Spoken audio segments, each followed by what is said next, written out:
दोस्तों इन सारी वायरों को हम एक साइड में निकाल लेते हैं। दोस्तों चारों होल्डरों की दोनों में से एक वायर को और मेन की दोनों में से एक वायर को, इन पांचों वायरों को हम एक जगह ज्वाइन करेंगे और बची हुई चारों होल्डरों की दूसरी वायरों को और मेन की दूसरी वायर को, इन पांचों वायरों को हम एक जगह ज्वाइन करेंगे।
दोस्तों कनेक्शन हमारे कंप्लीट हो गए हैं।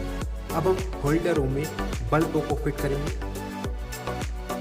दोस्तों अगर हमारी ये वीडियो आपको पसंद आए तो हमारे चैनल को सब्सक्राइब ज़रूर करें और कमेंट करके ज़रूर बताएं कि ये वीडियो आपको कैसी लगी।